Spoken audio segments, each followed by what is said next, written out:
Have you ever thought about acting like the camera is your best friend, your BFF? Well, that is exactly what advisor Liz Hand does. It's only one of the secrets to her success. Wait. Before we dive into the conversation with today's guest, welcome to the Real Finfluencers, a podcast born from our original video series spotlighting financial professionals who are using video to grow their business and their influence. Here's something you should know. Most of these guests aren't Idea Decanter clients. They've built their digital presence from the ground up, and they're here to share exactly how they did it. I'm your host, Laura Garfield, co-founder of Idea Decanter, and my goal is simple: help you discover strategies you can actually use, steal what works, get inspired, and find your own unique brand of finfluence. Now let's get into it. Liz, thanks for joining me today. A pleasure. I'm excited about the conversation, Laura. As an intro, you are a second-gen financial planner serving women with pleasant wealth and a mindset coach for other advisors. You are a one of a kind. Thank you for joining. I love the perspective of kind of working on both sides of that aisle, but I'm sure they come together seamlessly. Oh, they really do. The more I get into each, the more I'm like, oh my gosh, my whole world is coming together. I love this. So, as a video content creator, tell me what inspired you to get into it in the first place. I was at a great point in my career where I felt like I had learned a good bit, and I was honestly getting into Social Security as a topic. I thought it was fascinating, realized almost nobody knows about it at the time. I think people are a lot more informed now. And that it was one of the biggest questions I would hear from women. It felt like kind of the intro conversation that we could have about money that felt approachable to them. So I was learning a lot about it and had just had my second son, was feeling like, okay, I'm ready to get back into the world. I got to do some marketing. I love marketing. And I had planned to do, I think I was going to do a podcast. But my brother, who's my fellow co-owner of Pleasant Wealth, is like, you should do video. You'd be great on video. So I learned by watching people on YouTube and had my little formula of how I created my video, was doing my own editing, and it was fun. I love the creative process. So the whole process of thinking about how to show up authentically, what I look like, how to do the thumbnails. Oh my gosh. So these are so funny. They're from a couple of years ago, but how to do the thumbnails, how to get people's attention, how to talk about things that matter to others. These were all really important to me, and I just enjoyed it. Well, we're looking at your YouTube channel and you have 5,500 subscribers, which tells me you have built an audience. You are doing many things right. When I first popped this up, it was clicked on the most popular, which I love doing. I love seeing what you have created that resonates the most. I mean, this draw from your 401k has almost 100,000 views. Wow, it's been a bit since I've looked at that. That's massive. That's awesome. Soak it up. So 7, 8 years ago, you're pushing out this content when fewer financial advisors were doing it. How have you evolved since then? At the time, I was very in the weeds of how I wanted to make it work. So I was looking up search engine optimization processes to figure out what people were searching for, and then speaking to that in my playful, straight to the heart kind of way. Mm-hmm. I now, like, that took a lot of time and intention, and I had it at the time. As I've purchased the practice, own a second company, I don't have that same kind of set aside creative space. So I've outsourced. I have changed my whole structure of how I want to show up online. I really love blending the worlds of coaching and money.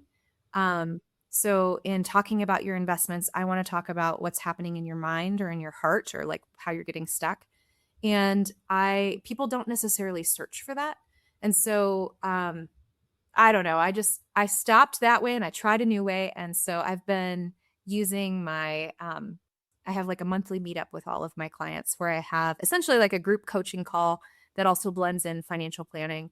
And now we take clips from that. I also noticed that, the way people digest video changes over time too. So they don't digest videos the same way they did when I started. They don't, because back 7 or 8 years ago, shorts wasn't a thing, and now shorts is what so many people watch. You've got a lot of shorts content on here. Do you think, there are other evolutions, other things you have seen change through the process for you of just creating the video itself? Not necessarily changing in how I do it, but leveraging a third party has been huge for me. As someone who is more of a creative brain, I can get really into the weeds of how something looks and sounds. And while that's fun in certain capacities, I'm learning that there's certain places I want to deploy that, and there's certain places I want to leverage somebody else's creative brain. And so I've been letting myself leverage a third party, and that's been helpful for me. Because if you look at some of those older videos, like I was thinking about the type of noise that I wanted played at a certain time to capture the attention and the jump cuts. And I'm not saying they were like professionally done by any means, but I had fun making them. Now there's other things that have my attention that I'm having fun making that um, I like using somebody else's thinking around that. I do call it an editing rabbit hole, and you can go down it and you can spend hours down there in the dark. I remember the very first video that I was putting out, I probably edited it for like, I don't know, it was probably like 5 hours for a 5-minute video, only to realize I accidentally deleted it.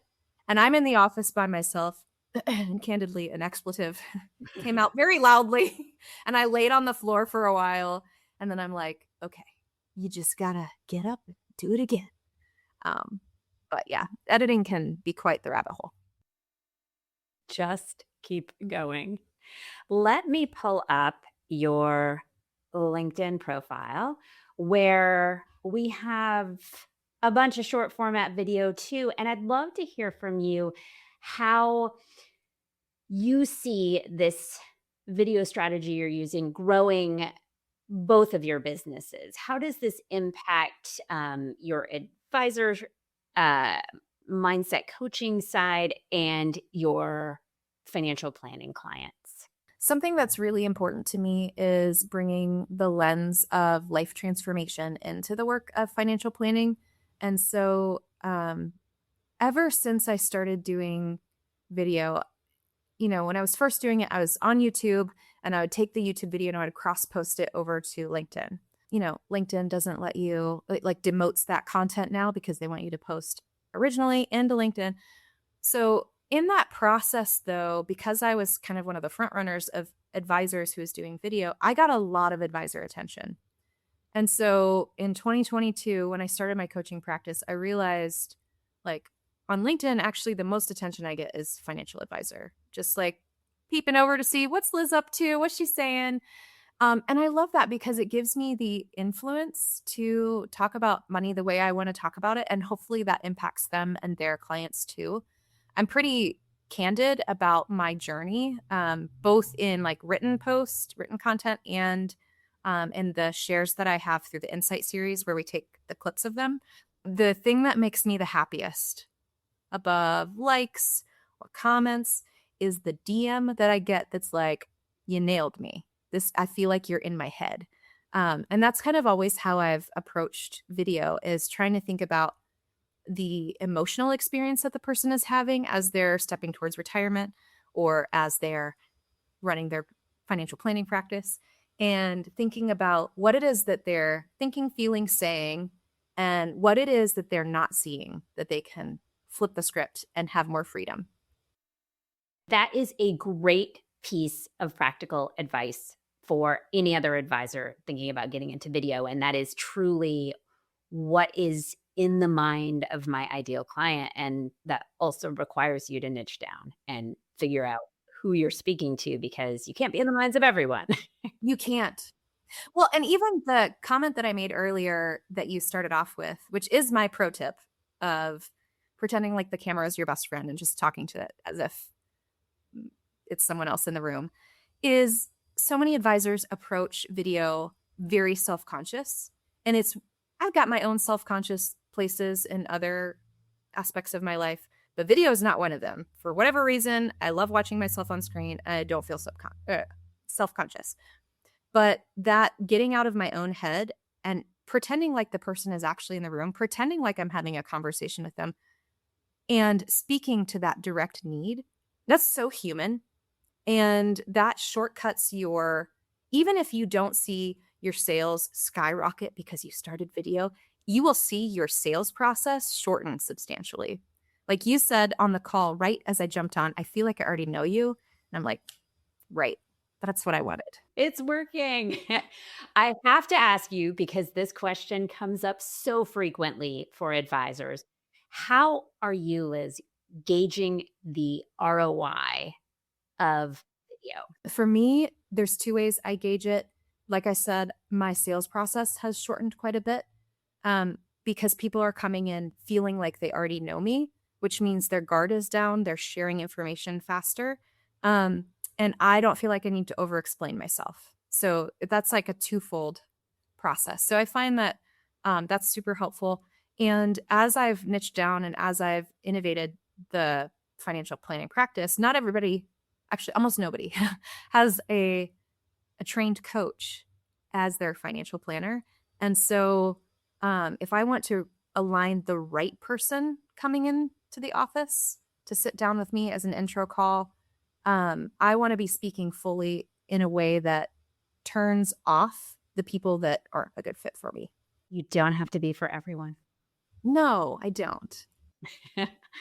Remember, if Liz can do it, you can do it too. If you need help building authority and growing your practice video, that's what we do at Idea Decanter.